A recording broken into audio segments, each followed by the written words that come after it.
Good morning students. आज हम लोग इस लेक्चर में वेक्टर का रिजल्टेंट निकालना सीखेंगे। इससे पहले मैंने आप लोग को ग्राफिकली बताया था कि वेक्टर्स का रिजल्टेंट कैसे निकाला जाता है। दो वेक्टर है, दो वेक्टर का रिजल्टेंट कैसे निकालेंगे। और मैंने आपको लास्ट क्लास में वेक्टर को रिजॉल्व करने के बारे में भी बताया था, है ना। जब वेक्टर को रिजॉल्व करते हैं हम लोग तो जनरली कैसा रिजॉल्व करते हैं, हॉरिजॉन्टल एक्सिस और वर्टिकल एक्सिस में, ठीक है। ये ऑर्थोगोनल सिस्टम होता है, हॉरिजॉन्टल वर्टिकल। जो हम लोग कोऑर्डिनेट सिस्टम पढ़ रहे हैं, कार्टेशियन कोऑर्डिनेट सिस्टम, ये एक ऑर्थोगोनल कोऑर्डिनेट सिस्टम है। ऑर्थोगोनल कोऑर्डिनेट सिस्टम में क्या होता है कि अगर कोई भी चीज एक एक्सिस पे चल रहा है केवल, तो उसका दूसरे एक्सिस पे असर नहीं पड़ता है। यही वजह है कि हम लोग वेक्टर को क्या करते हैं, ऐसे ऑर्थोगोनल कोऑर्डिनेट सिस्टम में रिजॉल्व कर लेते हैं, यानी हॉरिजॉन्टल और वर्टिकल। अगर एक प्लेन की बात करें तो अगर 3 डायमेंशन हो गया तो एक्स में, वाई में, जेड में, ऐसा हम लोग रिजॉल्व कर लेंगे। तो जो एक्स वाला वेक्टर होगा उसका वाई जेड पे कोई असर नहीं पड़ेगा, जो वाई वाला वेक्टर होगा उसका एक्स जेड पे असर नहीं पड़ेगा। सिमिलरली जो जेड वाला वेक्टर होगा उसका एक्स वाई पे असर नहीं पड़ेगा। तो जब असर नहीं पड़ेगा तो हम लोग हर एक एक्सिस के लिए इंडिविजुअली सॉल्व कर सकते हैं, फिर बाद में सबको कंबाइन कर देंगे। तो अभी यही हम लोग अभी दो वेक्टर का रिजल्टेंट निकालेंगे और न्यूमेरिकल वैल्यू निकालेंगे।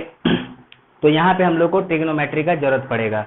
तो मैंने आपको ट्रिग्नोमेट्री में बताया था कि अगर सपोज करो कि मान लो कि इसका वैल्यू एल एच है और ये मान लो थीटा है, इसको पी लिखते हैं, इसको बी लिखते हैं। तो यहाँ से हम लोग कैसे लिखते हैं, cos theta is equal to B by H. तो इस बी का वैल्यू कितना आ जाता है, एच कॉस थीटा आ जाता है ना। एंड साइन थीटा कितना लिखते हैं, साइन थीटा लिखते हैं पी बाई एच। तो इस पी का वैल्यू कितना आ जाता है, एच साइन थीटा आ जाता है। ठीक, मतलब कि अगर हमको एच पता है, ये लेंथ पता है और ये थीटा पता है, तो हम इस लेंथ का, इसका हॉरिजॉन्टल में वैल्यू कंपोनेंट और वर्टिकल में कंपोनेंट हम लोग इस तरीके से बता सकते हैं। तो जिसके साथ थीटा बनता है उस डायरेक्शन में कंपोनेंट कितना आता है, एच कॉस थीटा, और इसके वर्टिकल में कितना आता है, एच साइन थीटा। जरा देखिए दोनों आपस में 90 डिग्री रहेगा तभी एक एच कॉस थीटा और एक एच साइन थीटा बनेगा। अगर इसके बीच में 90 डिग्री एंगल नहीं है, कुछ अलग एंगल रहेगा, तो एच का कंपोनेंट पी में उतना नहीं आएगा, एच साइन थीटा। ये जब 90 डिग्री है, राइट एंगल ट्रायंगल में ही ये वैलिड होता है। तो अभी हम लोग इस चीज को लेकर के दो वेक्टर का रिजल्टेंट निकालते हैं, ठीक है। तो जब कभी भी हम लोग वेक्टर का रिजल्टेंट निकालेंगे तो वेक्टर के पास मैग्नीट्यूड होता है और डायरेक्शन होता है। तो यानी कि जब हम लोग रिजल्टेंट वेक्टर निकाल रहे हैं तो उस रिजल्टेंट वेक्टर का आपको मैग्नीट्यूड भी बताना है और उसका डायरेक्शन भी बताना है। केवल मैग्नीट्यूड बता करके नहीं चलेगा। अब सपोज करो कि मैंने आपको बोल दिया कि ये ऑब्जेक्ट है, इस ऑब्जेक्ट पे 10 न्यूटन का रिजल्टेंट फोर्स लग रहा है। मैंने सपोज करो कि इस पे ऐसे बहुत सारे फोर्सेस हैं, ठीक है, ऐसे बहुत सारे फोर्सेस हैं। मैंने बोला कि इस पे रिजल्टेंट 10 न्यूटन का फोर्स लगेगा। तो यानी कि इन सब को हटा करके हम 10 न्यूटन का फोर्स लेके आएंगे। लेकिन वो 10 न्यूटन का फोर्स किधर, वो भी तो मायने रखता है कि वो 10 न्यूटन का फोर्स किधर, इधर 10 न्यूटन का फोर्स रहेगा कि इधर रहेगा, किधर रहेगा, किधर रहेगा। तो मतलब कि जब हम लोग रिजल्टेंट वेक्टर निकालते हैं तो केवल उसका मैग्नीट्यूड ही नहीं, उसका डायरेक्शन भी हम लोग बताएंगे। और डायरेक्शन बताने के लिए देखिए एक बात तो अपने पास है कि सपोज करो कि तुम किसी एक एक्सिस के या एक डायरेक्शन के रेस्पेक्ट में तुमने कोई डायरेक्शन बता दिया, तो बाकी अदर से हम लोग कैलकुलेट कर सकते हैं। जैसे कि सपोज करो कि मैं ऐसे खड़ा हूं, मैं बोलूंगा कि मेरे पास से 90 डिग्री राइट साइड में, यानी कि हम इधर डायरेक्शन बता रहे हैं। तो अगर सपोज करो कि मैंने बोला कि मेरे से 90 डिग्री राइट साइड में, तो मतलब इधर की बात कर रहे हैं। तो कोई आदमी अगर ऐसे खड़ा है तो वो क्या बोलेगा कि भाई वो उसके से 90 डिग्री बोल रहा है, यानी कि मेरे हिसाब से कितना होगा, 180 डिग्री पीछे हो जाएगा। मतलब कि एक कोऑर्डिनेट या किसी एक फ्रेम के रिस्पेक्ट में हमने डायरेक्शन बता दिया तो बाकी के अदर में कैलकुलेट करना ही पड़ेगा। कैलकुलेट कर सकते हैं अगर रिलेशन पता है तो डायरेक्शन बताने के टाइम पे हम लोग यही लेंगे कि किसी एक वेक्टर के रिस्पेक्ट में या किसी एक एक्सिस के रिस्पेक्ट में डायरेक्शन बता देंगे तो बाकी अदर के रिस्पेक्ट में कैलकुलेट किया जा सकता है। अब जैसे कि सपोज करो कि मैं बोल दूंगा कि सपोज करो कि हमें कहीं जाना है तो ईस्ट साइड में जाओ, तो जो आदमी यहाँ खड़ा है उसको ईस्ट लगेगा और जो बिल्कुल उधर खड़ा है उसको सामने के लिए ऐसे वेस्ट जाना पड़ जाएगा। तो एक तरफ से डायरेक्शन पता चल गया तो बाकी तरफ से डायरेक्शन हम निकाल सकते हैं। तो ऐसे हर तरीके से हर तरफ से डायरेक्शन निकालने की जरूरत नहीं है, एक तरफ से डायरेक्शन निकाल लेंगे। तो इस चीज को अभी हम लोग सॉल्व करते हैं, रिजल्टेंट ऑफ वेक्टर। तो सॉल्व किया जाए। अभी हम लोग केवल दो वेक्टर का रिजल्टेंट निकालेंगे, बाद में दो या दो से ज्यादा वेक्टर का रिजल्टेंट निकाला जाता है। तो दो वेक्टर का रिजल्टेंट हम लोग डायरेक्टली भी निकाल सकते हैं। एक तो अपने पास मेथड हो गया वेक्टर्स लॉ ऑफ एडिशन को यूज करने का, वो मैं आपको पढ़ाऊंगा थोड़ी देर में, और एक तरीका हो गया कि सारे वेक्टर्स को रिजॉल्व करने का। तो अभी हम लोग नॉर्मल दो वेक्टर्स को वेक्टर्स एडिशन के हिसाब से उसका रिजल्टेंट निकालते हैं। अब सपोज करो कि हमारे पास ऐसे है, एक वेक्टर ए इधर है और एक वेक्टर बी इधर है ना, और मान लो कि दोनों के बीच में एंगल कितना है, थीटा। तो अब क्वेश्चन आया, find the magnitude and direction of resultant vector of A and B. मतलब कि क्वेश्चन है कि एक वेक्टर ए है, एक वेक्टर बी है, मान लीजिए दोनों के बीच में एंगल थीटा है। क्वेश्चन बोला गया find the magnitude and direction of resultant vector of A and B, यानी ए एंड बी का रिजल्टेंट हमें निकालना है। यानी कि इसका मतलब हमें क्या करना है, वी हैव टू फाइंड क्या, R that is equal to क्या, ए प्लस बी। ए और बी का रिजल्टेंट निकालना है, यानी कि ए प्लस बी, मतलब कि दोनों का रिजल्टेंट हो गया। तो इसको हम लोग ग्राफिकली कैसा लिख लेंगे बताइए। इसको हम लोग ऐसे लिखेंगे, रिजल्टेंट निकालना है तो इसको फिक्स ले लेते हैं। मान लो कि ये वेक्टर ए हो गया, इसको ऐसे पैरेलली शिफ्ट कर दिए, इसको ऐसे पैरेलली शिफ्ट कर दिए, कितना हो गया, वेक्टर बी हो गया, है ना। इसको हम वेक्टर बी ले लेते हैं। तो ये जो वेक्टर ए है इसका लेंथ मैग्नीट्यूड ऑफ ए के बराबर है, ये जो वेक्टर बी है इसका लेंथ मैग्नीट्यूड ऑफ बी के बराबर है।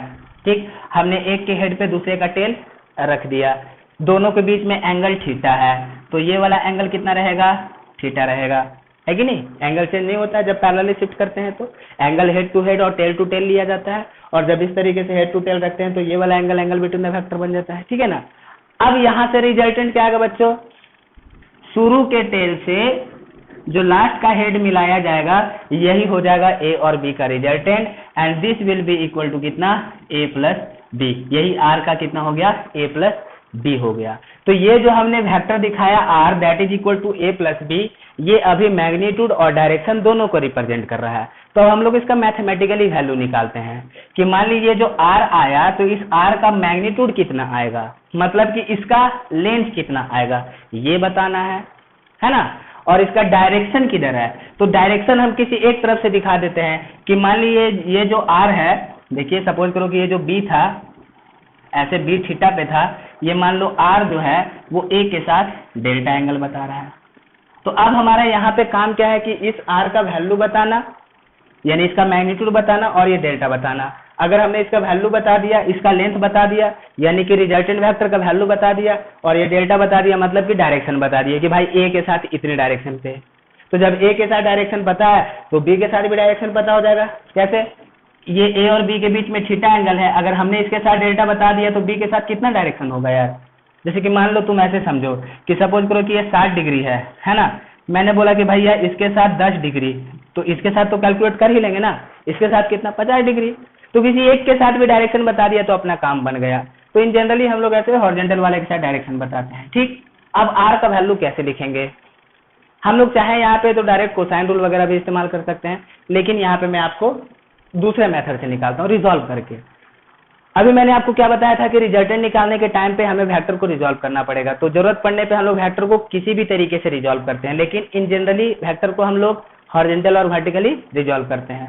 तो अब जरा देखिए कि ये बी है, हम इस बी को एक वेक्टर ऐसे और एक वेक्टर ऐसे भी लिख सकते हैं। बी को हम ऐसे भी लिख सकते हैं और ऐसे भी लिख सकते हैं, मतलब कि बी को हटा करके हम इन दोनों वेक्टर से चेंज कर दिया। तो जब b को हटा करके हमने इन दोनों वेक्टर से चेंज कर दिया तो अपने पास जरा देखो एक ऐसा ट्रायंगल बन गया, ये यहां से यहां फिर यहां से यहां, दोनों एक ही डायरेक्शन में है, तो ये पूरा कंप्लीट एक वेक्टर, और फिर ये इधर ऐसे आया और इसने हमने इसको ऐसे मिला दिया, ये एक ऐसा ट्रायंगल बना। ये ट्रायंगल कितना है, डेल्टा, चलेगा। इस ट्रायंगल का लेंथ कितना है, r, है ना, मतलब मैग्नीट्यूड r है। मैंने आपको क्या बोला था कि वेक्टर के मैग्नीट्यूड को हम लोग ऐसे दिखाते हैं या कई बार उसको अल्फाबेटिकली लिख देते हैं। इसमें क्या होता है कि कम लिखना पड़ता है, इसमें थोड़ा ज्यादा लिखना पड़ता है। तो अगर किसी वेक्टर को हम लोग केवल उसके अल्फाबेट से लिख रहे हैं तो केवल मैग्नीट्यूड की बात कर रहे हैं, या फिर इस तरीके से लिख रहे हैं तो भी हम लोग मैग्नीट्यूड की बात करते हैं। तो मान लो कि हमने ये वेक्टर ए था, ये वेक्टर बी था, ये ए था बी था, रिजल्टेंट निकालना था, रिजल्टेंट निकालना था, किसका रिजल्टेंट निकालना था, ए एंड बी का रिजल्टेंट निकालना था, है ना। तो हमने ए को फिक्स ले लिया, बी को शिफ्ट कर दिया यहाँ पे, ऐसे आ गया, ठीक। अब यहाँ से यहाँ तक जो वेक्टर आया वही रिजल्टेंट वेक्टर हो जाएगा, हमको इसका मैग्नीट्यूड बताना है। अब हमने क्या किया, बी को भी ऐसे और ऐसे रिजॉल्व कर लिया। तो अब मुझे बताइए कि अभी जो आपने ये ट्रायंगल पढ़ा है, कि सपोज करो कि ये एच है और ये थीटा है, कि मान लो इसका लेंथ h है और ये वैल्यू थीटा है, तो इसका वैल्यू कितना आता था, h cos थीटा, इसका वैल्यू कितना आता था, h sin थीटा। तो उस हिसाब से इसका वैल्यू कितना आ जाएगा, ये वाला वैल्यू कितना आ जाएगा, ये आ जाएगा b cos थीटा, और ये वाला वैल्यू कितना आ जाएगा, b sin थीटा। ये हमारे पास वैल्यू हो गया।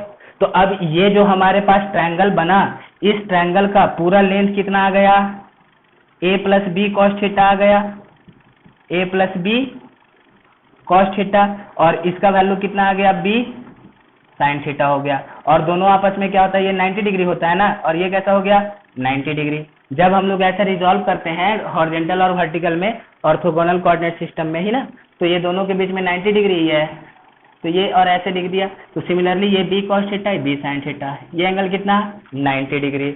अब जरा देखो इसका वैल्यू कितना है, r है, तो इसका वैल्यू r है, तो इसका अब यहाँ पे हम लोग using Pythagoras theorem, using Pythagoras theorem हम लोग क्या लिख सकते हैं, यहाँ से r square is equal to hypotenuse का स्क्वायर बराबर बेस का स्क्वायर प्लस हाइट का स्क्वायर। तो यहाँ से r स्क्वायर बराबर कितना लिखेंगे, a plus B cos theta का स्क्वायर प्लस कितना, b साइन थीटा का स्क्वायर। ओके, अब हम लोग इसको सॉल्व करते हैं, तो कितना आ जाएगा जरा देखो, यहाँ से ये आ गया r स्क्वायर इक्वल टू, देखिए यहाँ पे जो r a b है ये ओनली मैग्नीट्यूड की बात कर रहे हैं, यानी कि उसके लेंथ की बात कर रहे हैं ना। तो r स्क्वायर कितना आ जाएगा, इसका होल स्क्वायर यानी a स्क्वायर, फिर इसका होल स्क्वायर करेंगे तो b का स्क्वायर आएगा, और cos का भी स्क्वायर आएगा, तो b square cos square theta plus कितना 2 इंटू दिस यानी कि 2 into a into b cos theta, इसका काम हो गया। इसका वैल्यू कितना आ जाएगा, b square sine square theta. तो यानी कि यहाँ से हम लोग r स्क्वायर कितना लिखेंगे, a स्क्वायर, इन दोनों को एक साथ लिख लेते हैं, तो इन दोनों को एक साथ लिख करके इसमें से b स्क्वायर कॉमन ले लेते हैं, तो कितना बचेगा, cos square theta plus sine square theta, और ये रह गया इधर से 2ab cos थीटा। तो अब जरा देखिए cos square theta sine square theta कितना होता है, 1 होता है, तो इसका वैल्यू 1 आ जाएगा। तो ये कितना बचेगा, r square is equal to a square plus b square plus 2ab cos theta. तो देयरफॉर r का वैल्यू कितना लिखेंगे, under root a square plus b square plus 2ab कितना, cos थीटा। मतलब क्या पता चला कि अगर हमारे पास दो वेक्टर है a और b, और दोनों वेक्टर के बीच में एंगल है थीटा, एक वेक्टर का मैग्नीट्यूड a है, एक वेक्टर का मैग्नीट्यूड b है, और दोनों के बीच में एंगल थीटा है, तो जो रिजल्टेंट वेक्टर आएगा उस रिजल्टेंट वेक्टर का मैग्नीट्यूड कितना होगा, a square b square plus 2ab cos theta. मतलब कि इसका मैग्नीट्यूड प्लस 2 इंटू दोनों का magnitude and cos of the angle between them, दोनों के बीच में जो एंगल है उसका कॉस। ये क्या बोल रहा है, ये बोल रहा है r is equal to a square plus b square plus 2ab cos theta, resultant यानी कि ये रिजल्टेंट का मैग्नीट्यूड हुआ, यानी कि ये r बराबर हम लोग कितना लिखेंगे, यहाँ से जो हम लोग ये r लिख रहे हैं, ये r है दैट इज इक्वल टू इसका मैग्नीट्यूड है, यानी कि इसका रिजल्टेंट का मैग्नीट्यूड है, दैट इज इक्वल टू क्या है, ये a प्लस b का मैग्नीट्यूड है ना। तो जब हम लोग ऐसे a प्लस b का मैग्नीट्यूड निकाल रहे हैं असल में, तो a प्लस b का मैग्नीट्यूड कितना आया, a का मैग्नीट्यूड स्क्वायर b का मैग्नीट्यूड का स्क्वायर 2 a का मैग्नीट्यूड b का magnitude and cos of the angle between them, यही आ रहा है कितना, a square b square 2ab cos theta under root. मतलब कि ये डायरेक्ट फॉर्मूला हो गया कि अगर दो वेक्टर आपको पता है, दोनों वेक्टर का मैग्नीट्यूड पता है और दोनों वेक्टर के बीच का एंगल पता है, तो जो रिजल्टेंट आएगा उसका मैग्नीट्यूड कितना आ जाएगा, इतना आ जाएगा उसका रिजल्टेंट मैग्नीट्यूड, है ना। अब ये जो रिजल्टेंट मैग्नीट्यूड आ गया, तो इस रिजल्टेंट मैग्नीट्यूड का हम लोग डायरेक्शन क्या होगा, तो कहीं एक से भी डायरेक्शन दिखा देते हैं, सपोज करो कि हमने ए से डायरेक्शन दिखा दिया ए के साथ, तो ये डेल्टा है, तो ये डेल्टा है। तो अब इस ट्रायंगल में हम लोग इस ट्रायंगल में tan डेल्टा कितना लिख सकते हैं बताइए? इस ट्रायंगल में tan डेल्टा कितना लिखा जाएगा? tan delta is equal to this upon this. tan theta क्या होता है? p by B. ये एक राइट एंगल ट्रायंगल है, ये परपेंडिकुलर है, ये बेस है, तो tan डेल्टा कितना आ जाएगा? b sine theta a plus कितना b cos थीटा। तो देयरफॉर डेल्टा बराबर कितना हो जाएगा? tan inverse of b sine theta a plus कितना b cos थीटा। मतलब कि tan डेल्टा इतना है, तो डेल्टा कितना आ जाएगा उसका? tan inverse. ये इनवर्स क्या होता है? जैसे कि देखिए कि मान लीजिए साइन थीटा आपके पास 1/2 है ना, तो थीटा कितना होगा? इसका उल्टा लेना है कि थीटा का साइन 1/2 है, तो थीटा कितना आ जाएगा? 1/2 का साइन इनवर्स, यानी कि साइन में उसका उल्टा निकालेंगे, तो वही इनवर्स फंक्शन होता है कि tan थीटा इतना है, तो थीटा कितना होगा? tan इनवर्स, यानी कि उल्टा निकाला जाता है। तो यहाँ से कितना लिखेंगे हम लोग? Theta is equal to sine inverse 1/2, और 1/2 हम लोग कितना लिख सकते हैं? 30 डिग्री लिख सकते हैं, यानी कि थीटा 30 डिग्री होगा। तो इस तरीके से लिखा जाता है, मतलब कि उसका उल्टा निकाला जा रहा है, रेसिप्रोकल नहीं।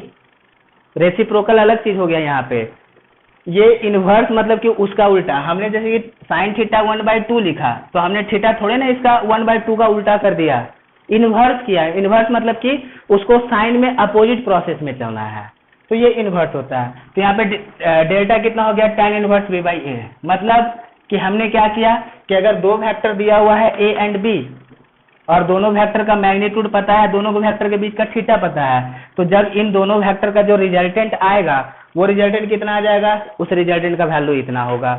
और वो जो रिजल्टेंट का वैल्यू इतना आएगा, वो किस डायरेक्शन में आएगा? ए के साथ इतने एंगल में आएगा, है कि नहीं? ये हमारे पास दो वेक्टर के बीच के रिजल्टेंट निकालने का डायरेक्ट फॉर्मूला है। तो इस पे एक जैसे क्वेश्चन कर लेते हैं छोटा सा, इस पे एक छोटा सा क्वेश्चन कर लेते हैं, तो आपको बेटर समझ में आएगा। कि अब जरा देखिए, क्वेश्चन बोला गया कि इस तरीके से है कि ये एक इधर फोर्स है F1, ये 10 न्यूटन का फोर्स है, ठीक, और ये एक इधर फोर्स है F2। ऐसा करते हैं कि इधर फोर्स है एक F1, ये 20 न्यूटन का फोर्स है, और एक इधर फोर्स है F2, ये 10 न्यूटन का फोर्स है। तो इसका रिजल्टेंट फोर्स बताइए, रिजल्टेंट फोर्स क्या होगा? और मान लिया दोनों के बीच में जो एंगल है वो 37 डिग्री है। तो 37 डिग्री के लिए आप याद रखिएगा कि 37 डिग्री जब हम लोग ऐसे लेते हैं, ये 37 डिग्री है, 3, 4, 5, 3, 4, 5 का अगर ऐसा ट्रायंगल लिया, तो हमारे पास 3 के सामने वाला एंगल 37 हो जाएगा, और 4 के सामने वाला एंगल 53 डिग्री होगा। ये पहले भी मैंने बताया। तो यहाँ से हम लोग साइन 37 डिग्री कितना लिखेंगे बच्चों? साइन 37 3/5 होता है। कॉस 37 कितना होता है? 4/5 होता है ना। tan 37 कितना होता है? 3/4 होता है। इसको याद रखिएगा, ठीक। तो अभी हम लोग इसका रिजल्टेंट निकालते हैं। तो अब मुझे बताइए कि इसका जो हम लोग निकालेंगे रिजल्टेंट, तो क्या करेंगे? एक इधर फोर्स लेते हैं 20 न्यूटन का, और एक इधर फोर्स लेते हैं 10 न्यूटन का। तो इसका जो रिजल्टेंट आएगा ग्राफिकली कैसे निकालेंगे? ये F1 ले लेंगे और ये F2 ले लेंगे। दोनों के बीच में एंगल कितना है? 37 डिग्री। तो शुरू के टेल से जो लास्ट का हेड आएगा, यही क्या हो जाएगा? रिजल्टेंट हो जाएगा। मान लीजिए कितना एंगल है? डेल्टा एंगल है ना। तो अब इस रिजल्टेंट का वैल्यू कितना लिखेंगे हम लोग? इस हिसाब से a² b² 2ab cos theta. तो यहाँ से रिजल्टेंट का वैल्यू कितना आ जाएगा बोलिए? ये आ जाएगा F1² F2², 2F1 F2 कितना? cos 37 degree. वैल्यू पुट कर दिया जाए। F1 का वैल्यू कितना है? 20, यानी कि 20²। F2 का वैल्यू कितना है? 10²। 2 इंटू कितना? 20 इंटू 10। cos 37 कितना आ रहा है? 4/5। ये कितना आ रहा है? 4/5, यानी कि this is equal to 20², 10², 2 into 20 into 10, 4/5, है ना। cos 37 अंडर रूट, इधर से कितना आ गया? 400, इधर से 100, इधर से 4/5 आया, तो 5 2 जा 10, 5 2 जा 10, ओके। फिर ये 4 है ना ऊपर में, 2 दूनी 4, 4 चौक 16, 16 दूनी 32, 320, ठीक। ये कितना आ गया 400, 500, ये 820, यानी कि टोटल 820 डिग्री ये रिजल्टेंट आ गया, यानी कि इतना न्यूटन।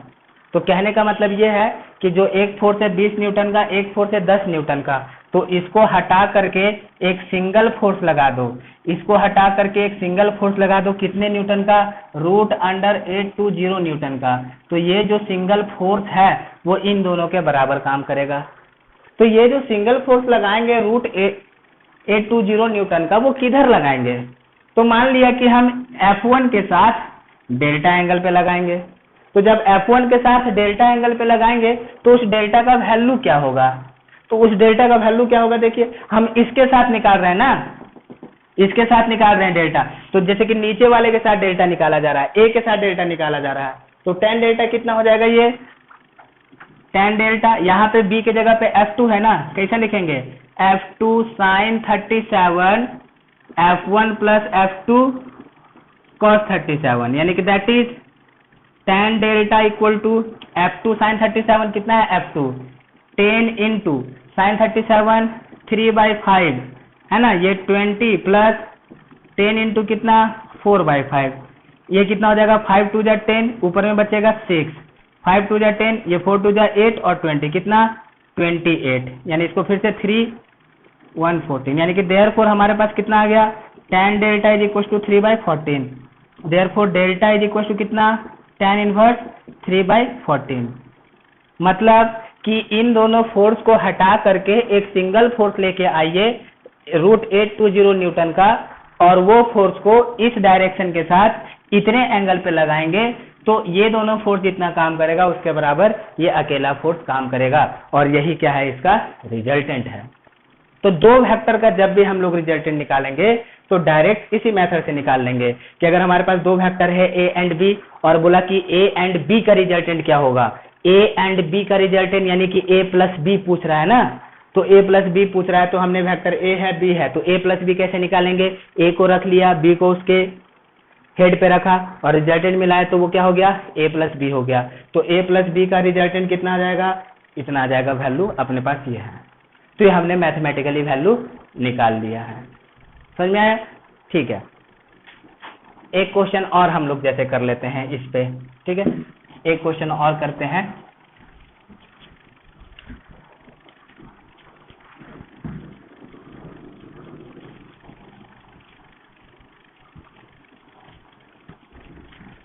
जैसे कि सपोज करो कि ऐसे क्वेश्चन बोला गया, ठीक, कि मान लीजिए हमारे पास ये ब्लॉक है, इस ब्लॉक पे एक इधर से फोर्स लगा 10 न्यूटन का, और एक ब्लॉक पे इधर से फोर्स लगा कितना, ये भी लगा 10 न्यूटन का। तो रिजल्टेंट फोर्स कितना हो गया, ये क्वेश्चन है, और दोनों फोर्स आपस में 90 डिग्री है। तो इसका मतलब कि इन दोनों फोर्स को हटा करके हमको एक सिंगल फोर्स लाना है। तो जरा देखिए दोनों फोर्स कैसा है, एक फोर्स इधर है 10 न्यूटन का, है ना, और एक फोर्स इधर है F2, एक फोर्स इधर है F2, ये भी कितने का है 10 न्यूटन का, दोनों के बीच का एंगल कितना है 90 डिग्री। तो दो वेक्टर का जो रिजल्टेंट बनेगा वो दोनों वेक्टर के बीच में ही बनेगा ना। तो मान लेते हैं कि मान लिया कि जो रिजल्टेंट फोर्स आया वो ऐसा कुछ रिजल्टेंट फोर्स है, ये मान लिया कि ये रिजल्टेंट फोर्स है, ठीक, इन दोनों के बीच में कहीं पे, और मान लीजिए एंगल कितना है, डेल्टा एंगल है। तो अब हम लोग इस रिजल्टेंट का वैल्यू कितना लिखेंगे बताइए, F1 square F2 square 2F1 F2 cos 90 degree under root, क्योंकि दोनों के बीच में कितना एंगल है 90 डिग्री है, cos 90 डिग्री का वैल्यू कितना हो जाएगा 0, तो ये टर्म कितना हो जाएगा 0। मतलब कि जब दो फोर्स आपस में 90 डिग्री है तो ये वाला टर्म 0 हो जाएगा, सिंपली कितना बचेगा F1 स्क्वायर F2 स्क्वायर, यानी कि अगर दो वेक्टर है ए एंड बी और दोनों के बीच में एंगल 90 डिग्री है तो रिजल्टेंट कितना बचेगा ए स्क्वायर प्लस बी स्क्वायर, क्योंकि cos 90 तो 0 हो जाएगा, यानी कि यहाँ से ये 0 हो जाएगा, तो इधर कितना बचेगा बोलिए, इधर बचेगा 10 स्क्वायर, यानी दिस इज इक्वल टू कितना आ जाएगा 10 स्क्वायर इंटू 2, यही ना, अरे 2 इंटू 10 स्क्वायर इधर से लिख सकते ना, 2 इंटू 10 स्क्वायर, तो इसमें जरा देखिए ये 10 बाहर निकल जाएगा और ये 2 अंदर आ जाएगा, यानी कि 10√2 न्यूटन। मतलब कि इन दोनों को हटा करके एक सिंगल फोर्स ले आओ कितने का 10√2 न्यूटन का, तो इन दोनों के बराबर काम करेगा। तो वो 10√2 का जो फोर्स लाएंगे वो किधर लगाएंगे, तो मान लिया कि डेल्टा से लगाया, तो यहाँ से हम लोग tan डेल्टा कैसा लिखेंगे बताइए। tan डेल्टा कितना लिखा जाता है, tan डेल्टा लिखा जाता है यहाँ से b sin theta a plus कितना b cos थीटा। b के जगह पे कितना है f2 है ना, तो कैसा लिखेंगे f2 sin 90 degree f1 plus f2 cos 90 degree. तो cos 90 डिग्री कितना हो जाएगा 0, cos 90 डिग्री कितना 0 और sin 90 डिग्री 1, तो सिंपली कितना बचेगा f2 बाई f1 यानी कि दिस इज इक्वल टू कितना 10/10 यानी कितना हो गया 1 हो गया, यानी कि therefore tan delta is equal to 1, तो देयरफॉर डेल्टा कितना आ जाएगा tan इनवर्स 1, तो डेल्टा कितना हो जाएगा tan इनवर्स ऑफ 1। तो 1 कितने एंगल का होता है tan 45 डिग्री का होता है, तो tan इनवर्स 1 कितना होता है 45 डिग्री, यानी दिस इज इक्वल टू कितना 45 डिग्री। तो कहने का मतलब ये है कि दोनों फोर्स को हटा करके एक फोर्स ले आओ 10√2 न्यूटन का, यानी इन दोनों को हटा दो और इन दोनों को हटा करके एक इधर फोर्स लगाओ कितना 10√2 न्यूटन का, जो कि हॉरिजॉन्टल के साथ 45 डिग्री एंगल बना रहा है, तो ये फोर्स इन दोनों के बराबर काम करेगा। ये होता है रिजल्टेंट का मतलब। अब जैसे कि देखो हमने यहाँ पे ऐसे निकाला तो 90 डिग्री वाले केस में निकाल दिया, तो 90 डिग्री वाले केस में क्या पता चल रहा है कि ये cos वाला टर्म तो आएगा नहीं, सिंपल दोनों का स्क्वायर हो जाएगा, है ना। दूसरी बात जब हम लोग ऐसे tan निकाल रहे हैं तो फिर से cos वाला टर्म गायब हो रहा है, तो इसको हम लोग यहाँ से ऐसे भी निकाल सकते थे, देखो कि दोनों फोर्स इक्वल है, ये फोर्स है F1 10 न्यूटन का, ये फोर्स है F2 10 न्यूटन का, ठीक है। रिजल्टेंट निकालेंगे तो क्या करेंगे, इसको पैरेलली शिफ्ट करके यहाँ पे रखेंगे, तो ये भी कितना हो जाएगा F2 हो जाएगा, पैरेलली शिफ्ट कर दिया, यहाँ से यहाँ तक ये क्या हो जाएगा रिजल्टेंट हो जाएगा। दोनों के बीच में कितना एंगल 90 डिग्री, तो दोनों के बीच में डायरेक्टली 90 डिग्री आ गया, तो ये एक राइट एंगल ट्रायंगल बन गया ना। तो यहाँ से हम लोग डायरेक्टली tan डेल्टा कितना लिखेंगे दिस अपॉन दिस, यानी कितना F2 अपॉन F1। उधर से भी क्या आ रहा है सेम चीज आ रहा है, तो आप ऐसे भी कर सकते हो और ऐसे भी डायरेक्ट भी निकाल सकते हो, लेकिन ये कब डायरेक्ट F2 बाई F1 जब दोनों वेक्टर के बीच में 90 डिग्री एंगल हो। तो 90 डिग्री नहीं है तो ये 0 नहीं होता है, ये 1 नहीं होता है, तो इसका वैल्यू डिफरेंट आता है ना। तो इतना बात ध्यान में रखने का, ठीक ओके। अब जरा हम लोग अलग देखते हैं तरीका, तो यहाँ पे बस आपको इतना ध्यान देना है कि जब कभी भी हम लोग दो वेक्टर का ऐसे रिजल्टेंट लिखते हैं कि हमारे पास वेक्टर A है और ये वेक्टर B है और ये थीटा है और ये इसका क्या है रिजल्टेंट है, तो जो रिजल्टेंट का मैग्नीट्यूड आता है a² b² 2ab cos theta under root, तो ये असल में क्या है a² क्या है इसके मैग्नीट्यूड का स्क्वायर, b² क्या है इसके मैग्नीट्यूड का स्क्वायर और ये इसका मैग्नीट्यूड। और जब कभी भी हम लोग मैग्नीट्यूड की बात करते हैं तो मैग्नीट्यूड की बात करते हैं तो वो क्या होता है हमेशा पॉजिटिव होता है, मैग्नीट्यूड हमेशा क्या होता है पॉजिटिव होता है, वो कभी भी नेगेटिव नहीं रहता है। और ये थीटा कौन सा दोनों के बीच का एंगल का थीटा। तो अब मुझे एक बात बताओ कि सपोज करो कि हमारे पास एक इधर है force F1 this is equal to 10 newton का, मैंने F2 बोल दिया, F2 is equal to minus F1, तो इसका मतलब क्या हुआ, मैंने क्या बोला था कि जब किसी भी वेक्टर को हम लोग माइनस से मल्टीप्लाई करते हैं तो क्या होता है मैग्नीट्यूड चेंज नहीं होता है, केवल डायरेक्शन क्या होता है उल्टा। तो ये जो F2 है माइनस ऑफ F1 है, तो अगर F1 इधर है तो माइनस ऑफ F1 क्या होगा जस्ट इसके पीछे कितने न्यूटन का 10 न्यूटन का, है कि नहीं। यही क्या है ये है माइनस F1, इसी को हम लोग क्या बोलेंगे माइनस F1 और इसका वैल्यू कितना है 10 न्यूटन का। मतलब कि जब किसी वेक्टर को माइनस से मल्टीप्लाई किया गया तो उसका मैग्नीट्यूड नहीं बोलता है। अब यहाँ से ये मत बोल देना कि F1 का मैग्नीट्यूड क्या है ये 10 है तो F2 का मैग्नीट्यूड -10, ये गलत है। मैग्नीट्यूड बस उसका वैल्यू उसका लेंथ, इसका भी लेंथ 10 ही है लेकिन अपोजिट डायरेक्शन में। तो यहाँ पे प्लस माइनस हम लोग को क्या पड़ेगा डायरेक्शन बताएगा वेक्टर का, मैग्नीट्यूड पे उसका कोई असर नहीं पड़ता है। तो F1 हमने ऐसे लिखा 10 का, तो माइनस F1 क्या होगा पीछे हो जाएगा, जस्ट पीछे हो जाएगा सेम मैग्नीट्यूड का, इस तरीके से, है ना। तो ये बात ध्यान में रखिएगा।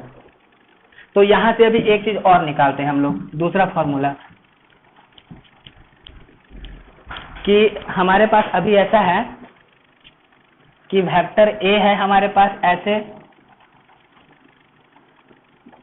और ये वेक्टर बी है, ठीक। और मान लिया दोनों के बीच एंगल है थीटा। क्वेश्चन कहता है कि find the magnitude and direction of vector A minus B, vector A minus B. तो वेक्टर ए माइनस बी का हमको मैग्नीट्यूड बताना है और उसका डायरेक्शन बताना है। तो वेक्टर ए माइनस बी का मतलब क्या हुआ, वेक्टर ए माइनस बी का मतलब क्या हुआ, जैसे कि देखिए अगर मैंने आपको बोला वेक्टर ए प्लस बी, तो इसका मतलब क्या हुआ कि vector A and vector be in दोनों का मैग्नीट्यूड बताना है।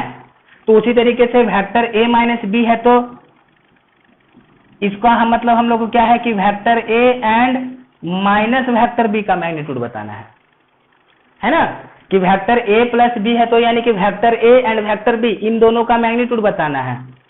अगर हम लोगों ने ऐसे लिखा था, इसे याद कीजिए, पहले ये भी बोला था a प्लस बी प्लस सी, मतलब कि तीनों वेक्टर का मैग्नीट्यूड बता रहे हैं। जैसे कि देखो कि मान लो हमारे पास ये वेक्टर a है, ये वेक्टर b है और ये वेक्टर c है। तो vector a plus B plus C कैसे होगा, मान लो θ1 θ2। हम लोग एक वेक्टर को फिक्स रखेंगे, दूसरे वेक्टर को पैरेलली शिफ्ट किया, फिर तीसरे को पैरेलली शिफ्ट किया और ये मिला दिए, तो यही रिजल्टेंट क्या हो गया, a plus B plus C हो गया। फिर मैंने आपको बताया था vector A plus B plus C minus C कैसे निकालेंगे। अब मैंने यहीं पे बोल दिया कि vector A plus B minus C निकालो। तो इसका मतलब क्या है कि वेक्टर ए है, बी है प्लस माइनस सी है, तो हम लोग को माइनस सी ड्रॉ करना पड़ेगा। तो माइनस सी किधर आ जाएगा, देखिए जस्ट इसके अपोजिट में आ जाएगा माइनस सी, है कि नहीं। तो अब vector A plus B plus minus C कैसे लिखेंगे, हम वेक्टर ए लिखेंगे, वेक्टर बी लिखेंगे, है ना, और माइनस सी लिखेंगे, ऐसे ये आ गया माइनस सी और ये वाला रिजल्टेंट मिल जाएगा, यही हो जाएगा vector A plus B plus कितना माइनस सी। तो वही प्रोसेस हम लोग को यहाँ पे भी निकालना है। दो वेक्टर दे दिया गया, दो वेक्टर दे दिया गया और बोल दिया कि हमें वेक्टर इसका बताइए ए और बी का वैल्यू बताइए। तो हम लोग यहाँ से ऐसे निकाल देंगे, पहले माइनस बी निकालना पड़ेगा। तो इसका मतलब कि हमने वेक्टर ए लिखा ऐसे, तो जो माइनस बी है वो इधर आ जाएगा ना, वेक्टर माइनस बी जस्ट इसके अपोजिट में, यानी कि वेक्टर ए इधर और माइनस वेक्टर बी पीछे, ये आ जाएगा माइनस वेक्टर बी, जिसका वैल्यू क्या होगा, सेम होगा।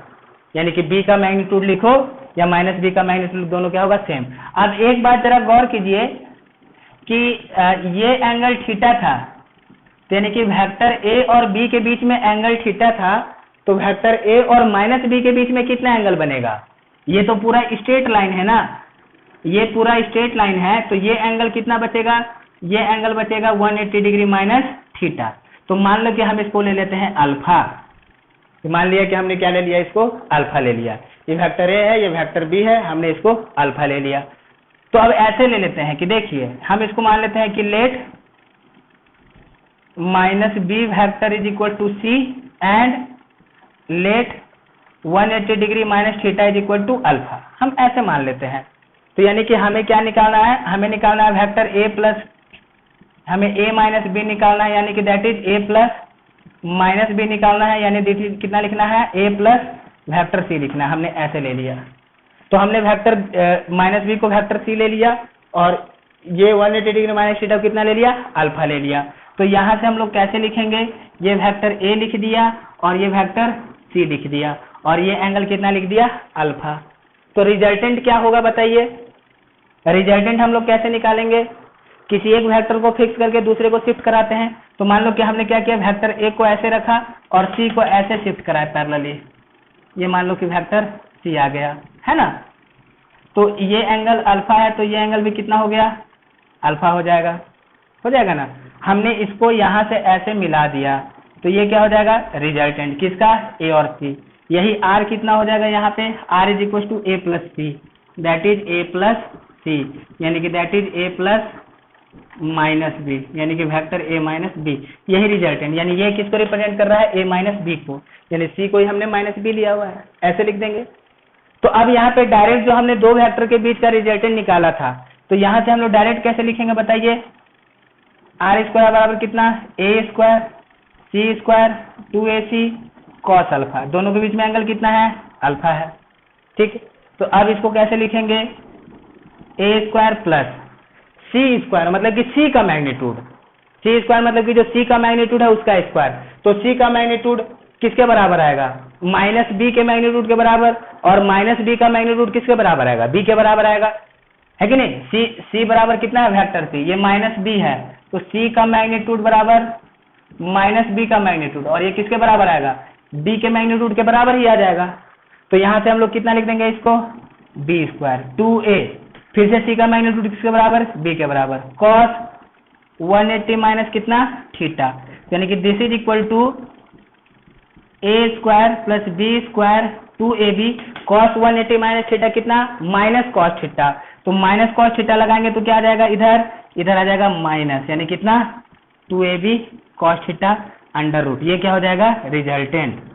तो इसका मतलब क्या पता चला कि अगर हमारे पास वेक्टर ए एंड बी है और पूछा गया resultant of A minus B, तो a माइनस बी का रिजल्टेंट का वैल्यू कितना आएगा, A square B square minus 2ab cos theta. तो ये जो माइनस आ रहा है वो इसलिए नहीं आ रहा है कि हम लोग माइनस बी ले रहे हैं, ये जो माइनस आ रहा है यहाँ पे वो इसलिए नहीं आ रहा है कि हमने वेक्टर a माइनस बी लिया था, ये माइनस इसलिए आ रहा है कि थीटा वहां पे पहले 180 था, थीटा 180 माइनस थीटा हो गया है। तो ये एंगल के कारण यहाँ पे ये माइनस आया कि a और b के बीच का एंगल थीटा था, तो cos थीटा प्लस में रह गया, लेकिन a और माइनस b का एंगल 180 माइनस थीटा हो गया, तो cos 180 माइनस थीटा कितना होता है, माइनस थीटा हो जाता है, इसलिए यहाँ पे ये माइनस आ रहा है। ये बात आप ध्यान में रखिएगा, ये मत सोचना कि ये माइनस बी था तो यहाँ b के जगह पे माइनस बी लिखे तो माइनस बी की वजह से यहाँ पे माइनस आ गया, वहां पे जो माइनस आ रहा है वो थीटा चेंज होने की वजह से आ रहा है ना। तो ये दो वेक्टर के बीच का क्या हो गया, मैग्नीट्यूड हो गया, किसका किसका, a और माइनस बी का। a और a प्लस बी का मैग्नीट्यूड किधर आता है, देखिए तो ये वेक्टर a है वेक्टर b है, तो a और b का मैग्नीट्यूड इधर आता ना, ये आता r a प्लस b, ये इधर आ रहा है, और a माइनस बी का मैग्नीट्यूड किधर आ रहा है, इधर आ रहा है a माइनस बी का मैग्नीट्यूड, यानी कि दोनों का वेक्टर अलग है, a प्लस बी वेक्टर इधर है, a माइनस बी वेक्टर इधर है, a प्लस बी वेक्टर का मैग्नीट्यूड भी अलग है और a माइनस बी वेक्टर का मैग्नीट्यूड अलग है। तो इस तरीके से हम लोग ये निकाल देंगे, चलेगा। अब क्या पूछा गया था, डायरेक्शन भी पूछा ना, तो मान लो हम यार इसको अल्फा ले लेते हैं, सपोज करो कि हमने उसको अल्फा ले लिया, तो जब हमने उसको अल्फा ले लिया तो यहां से हम लोग tan अल्फा कैसा लिखेंगे, tan अल्फा, देखिए a के साथ निकाले हैं ना, तो c वाला लेना पड़ेगा, इसको कितना लेना पड़ेगा, c साइन अल्फा है ना, plus a plus C cos alpha, यानी c बोले तो क्या, माइनस b का मैग्नीट्यूड, यानी कि b के बराबर, यानी this is b sine 180 minus theta a plus c का मैग्नीट्यूड b के बराबर cos 180 माइनस थीटा, यानी कि दिस इज इक्वल टू कितना आ जाएगा, ये sine 180 minus theta is sine theta, यानी कि that is tan delta is equal to a sine theta a minus sorry ये b sine theta a minus कितना, a minus cos a minus t cos theta, ये किसका हो जाएगा, ये direction हो गया डेल्टा किसका, a माइनस बी का, ठीक है। तो इतना ध्यान में रखने का कि जब माइनस लग के आया तो a और b दिया हुआ है और माइनस बोला तो हम लोग वहां पे ये a माइनस बी में यहाँ इस तरीके से माइनस यहाँ पे लगाएंगे और यहाँ पे लगाएंगे माइनस। जैसे कि एक छोटा सा एग्जांपल देता हूं मैं, आप इसको समझिए। सपोज करो कि हमारे पास ऐसे दो फोर्स दिया हुआ है, क्वेश्चन ऐसे है, ये एक फोर्स है F1, सपोज करो कि 5 न्यूटन का है ना, और ये एक फोर्स है F2, सपोज करो कि 10 न्यूटन का। मान लिया दोनों के बीच में एंगल कितना है, 45 डिग्री है। सपोज दैट क्वेश्चन बोला कि find the magnitude of F1 and magnitude of F1 minus F2, हमको F1 माइनस F2 का मैग्नीट्यूड बताना है। तो F1 और F2 के बीच का एंगल है 145, तो यहां से हम लोग magnitude of F1 minus F2, मान लो हम R ले लेते हैं F1 माइनस F2, तो इस R का मैग्नीट्यूड कितना लिखेंगे, F1 square F2 square minus 2 F1 F2 cos of कौन सा cos 45 डिग्री। जब A और B के बीच में एंगल थीटा है, A और B के बीच में एंगल थीटा है, तो A माइनस B का जब मैग्नीट्यूड निकालते हैं तो माइनस AB cos थीटा। तो F1 और F2 के बीच में एंगल 45 डिग्री है, तो F1 माइनस F2 का मैग्नीट्यूड निकालेंगे तो कितना हो जाएगा, माइनस cos 45 डिग्री। ऐसे ही जब इसको सॉल्व किया जाए कितना आ जाएगा, F1 square 5 square 10 square 2 into 5 into 10 cos 45 कितना 1/√2, और इसको सॉल्व करके जो भी वैल्यू आ जाएगा वो F1 माइनस F2 का मैग्नीट्यूड हो जाएगा। ठीक है, ओके। तो इस तरीके से दो वेक्टर का हम लोग डायरेक्ट मैग्नीट्यूड और डायरेक्शन निकाल सकते हैं। तो एक इंपॉर्टेंट बात आपको इसमें ये ध्यान में रखना है कि अगर हम दो वेक्टर है तो ये जो हम लोग R लिखते हैं, R is equal to A plus B, तो R का मैग्नीट्यूड इज इक्वल टू कितना, A प्लस बी का मैग्नीट्यूड, है ना। तो ये A प्लस बी का मैग्नीट्यूड किसके बराबर आ रहा है, A square B square 2AB cos theta, यानी कि ऐसे ये A है और ये B है, ये थीटा है। तो A और B का मैग्नीट्यूड कितना आ जाएगा, यह आ जाएगा A square B square 2AB cos theta, A और B के बीच में जो एंगल है। अगर हम कोई दूसरा ले रहे हैं R dash is equal to A minus B, A और B के बीच में एंगल थीटा है, तो इस R डैश का मैग्नीट्यूड कितना, A माइनस बी का मैग्नीट्यूड वो कितना आएगा, A square B square minus 2AB कितना cos थीटा आ जाएगा। ठीक है, ये आ गया अपने पास ऐसा वैल्यू। तो ये जब A और B के बीच का एंगल थीटा है तो हम लोग ऐसे माइनस cos थीटा लिखेंगे। अगर तुमको पहले से ही A और माइनस B के बीच में एंगल दिया हुआ है तो यहाँ पे ऐसे माइनस cos थीटा लिखने की जरूरत नहीं है। जैसे कि समझिए हमारे पास ऐसा है कोई सिचुएशन कि सपोज करो कि हमारे पास ये वेक्टर दे दिया A और ये वेक्टर दे दिया माइनस B और ये दे दिया 120 डिग्री। अब बोला कि find value of vector A minus B, तो यानी कि vector A minus B value find करने के लिए बोला, यानी कि A प्लस कितना माइनस बी का वैल्यू फाइंड करने के लिए बोला।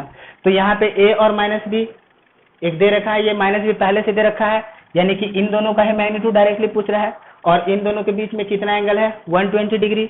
तो हम लोग इसको कैसे लिखेंगे, रिजल्टेंट कितना हो जाएगा, A square minus B square, यही ना, सॉरी A स्क्वायर, और दूसरे का मैग्नीट्यूड कितना रहेगा, माइनस साइन तो केवल डायरेक्शन उल्टा दिखा रहा है ना।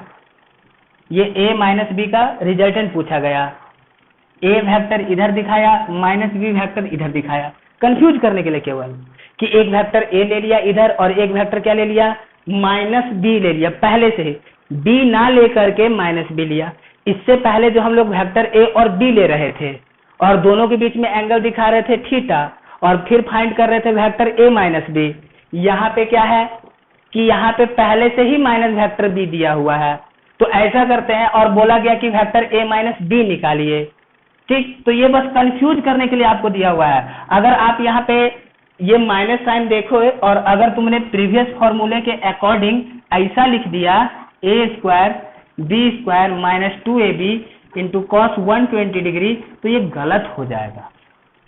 क्यों गलत हो जाएगा बच्चों, गलत होने के पीछे कारण ये है कि जब हम लोग वेक्टर A माइनस बी का होल स्क्वायर ऐसा लिखते थे तो ऐसा लिखते थे माइनस 2AB cos थीटा, तो ये थीटा क्या होता था, angle between A and B। जब हमारे पास वेक्टर है A एंड B और हमने निकालना है A माइनस बी, तो माइनस 2AB cos थीटा लिखते थे। ये cos थीटा क्या है, बिटवीन A एंड B। यहाँ पे वेक्टर A है, यहाँ पे वेक्टर माइनस बी है और इसके पीछे 120 डिग्री, तो ये 120 डिग्री वेक्टर A और माइनस बी के बीच पहले से ही है ना। A और B के बीच तो नहीं है 120 डिग्री कि हम लोग यहाँ पे माइनस बी लिख देंगे और इसको लिख देंगे। तो इसको हम लोग जनरल इस फॉर्मूले से लेकर के चलेंगे कि ये एक वेक्टर है, ये एक वेक्टर है, और इन दोनों वेक्टर के बीच में कितना एंगल है, 120 का। तो जब दो वेक्टर के बीच में एंगल 120 का है तो उसका रिजल्टेंट कितना हो जाएगा, एक वेक्टर का मैग्नीट्यूड दूसरे वेक्टर का मैग्नीट्यूड, है कि नहीं, इनटू उनके बीच का एंगल 120 डिग्री, ये हो जाएगा रिजल्टेंट, यानी कि यहाँ पे प्लस साइन आ जाएगा। ठीक, नहीं तो अब जैसे कि देखिए ये प्लस साइन आया तो यहाँ पे माइनस साइन नहीं आया। हाँ, अगर ऐसे रहता कि भैया ये वेक्टर ए है और ये वेक्टर बी है, इसके बीच में 120 डिग्री है, तो वेक्टर ए माइनस बी का मैग्नीट्यूड कितना होगा? तो आप लोग ए और बी के बीच में 120 है, तो हम लोग A square B square minus 2ab cos theta लगाएंगे। क्यों? क्योंकि ए और बी के बीच का एंगल 120 है, तो ए और माइनस बी के बीच का कितना आ जाएगा, है ना, 180 माइनस 120 डिग्री करके, तो फिर वहां पे ऐसा माइनस साइन आएगा। तो ये कुछ अपने पास इंपॉर्टेंट कॉन्सेप्ट है, इसको आप इसको पढ़ लेंगे, ध्यान लेंगे, फिर इसमें हम लोग न्यूमेरिकल्स करेंगे।